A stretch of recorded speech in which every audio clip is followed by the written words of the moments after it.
पूरे नंबर लाकर एडमिशन लेने वाला नया स्टूडेंट अपना इंट्रोडक्शन देने ही वाला था कि तभी कुछ लेट आने वाले स्टूडेंट्स ने उसे अचानक टोक दिया। वहां मौजूद सभी स्टूडेंट्स तो उन्हें घूर ही रहे थे, बल्कि प्रिंसिपल और टीचर्स की भी कुछ बोलने की हिम्मत नहीं हुई। नए स्टूडेंट ने बोलना जारी रखना चाहा, लेकिन उसने देखा कि उसके माइक की आवाज पहले ही बंद कर दी गई थी। असल में ये सारे स्टूडेंट्स कोरिया के सबसे अमीर खानदानों से थे, खासकर उनका लीडर लियो, जिसका पूरे स्कूल पर राज चलता था। जब तक वे आराम से चलकर अपनी सीट पर बैठ नहीं गए, तब तक मामला शांत नहीं हुआ। जब वेलकम सेरेमनी खत्म हुई और डेविड उठकर जाने लगा, तो उसके पीछे बैठे एक स्टूडेंट ने अचानक उसे रोक लिया। वो हैरान रह गया क्योंकि सब लोग अपनी जगह पर चुपचाप बैठे थे। वो कंफ्यूज होकर वापस बैठ गया। असल में सब लोग लियो के बाहर जाने का इंतजार कर रहे थे।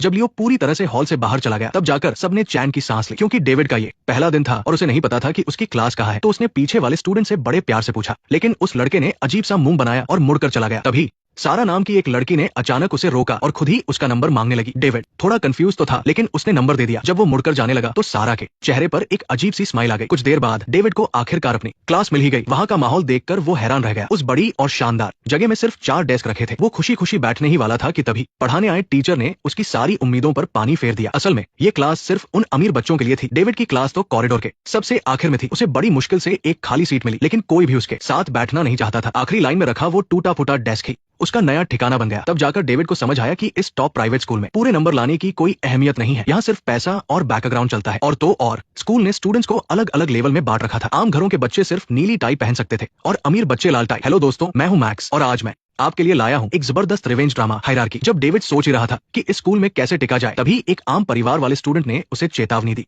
कि वो भूलकर भी उन अमीर बिगड़े बच्चों से पंगा ना ले, बस शांति से अपनी पढ़ाई पूरी कर ले, वही बहुत बड़ी बात होगी। ये देखकर कि डेविड ने उसकी बात को हल्के में लिया, उस लड़के ने उसे सीरियस होकर बताया कि पहले एक लड़के ने उनके लीडर लियो से पंगा लिया था और उसकी स्कूल में ही मौत हो गई थी। ये सुनकर कि इसके अंजाम इतने बुरे हो सकते हैं, डेविड ने बाहर से तो शांत रहने की बात मान ली, लेकिन फिर वो बेखौफ होकर लियो के पास गया और उससे दोस्ती करने के लिए हाथ बढ़ाया। लेकिन लियो ने उसे पूरी तरह इग्नोर कर दिया। वहां सिर्फ सारा ने ही उससे अच्छे से बात की और यहाँ तक कि उसे वीकेंड की पार्टी में भी इनवाइट किया। उसने वादा किया कि वो उसे लेने के लिए अपनी कार भेजेगी। उसी दोपहर सारा अपनी बेस्ट फ्रेंड एमा को लेने एयरपोर्ट पहुंची, जिससे वो 3 महीने बाद मिल रही थी। एमा सच में एक बहुत अमीर खानदान की बेटी थी। उसके पास इतना पैसा था कि सिर्फ उसका वार्डरोब भी 200 स्क्वायर मीटर से ज्यादा बड़ा था, जो एक आम आदमी के 3 BH के फ्लैट से भी बड़ा होता है। उसके आसपास हमेशा नौकर तैयार रहते थे। आज उसकी सौतेली माँ की बर्थडे पार्टी थी। वो अपनी इस सौतेली माँ से नफरत करती थी, जिसने उसकी सगी माँ की जगह ले ली थी। इसलिए उसने जानबूझकर काले रंग के कपड़े पहने थे, लेकिन उसे ये उम्मीद नहीं थी कि उसके पिता को उसके कपड़े बिल्कुल पसंद नहीं आएंगे और उन्होंने उसे अपनी सौतेली माँ की तरह कपड़े पहनने को कहा। आज इस मौके पर ये कपड़े तुम पर अच्छे नहीं लग रहे हैं। मुझे लगता है तुम्हें अपनी माँ की तरह तैयार होना चाहिए। आप किस माँ की बात कर रहे हैं? मेरी नई माँ? जाहिर है मैं अपनी पत्नी की बात कर रहा हूँ, जिसने तुम्हें पाला है, ना कि उस औरत की जिसने तुम्हें जन्म दिया। खैर, तुम्हें तुरंत जाकर कपड़े बदलने चाहिए। ठीक है, मैं जाकर कपड़े बदल लेती हूँ। अगर तुम कपड़े बदलने जा ही रही हो तो तुम्हें ये रंग भी लगाना चाहिए। उसके पिता ने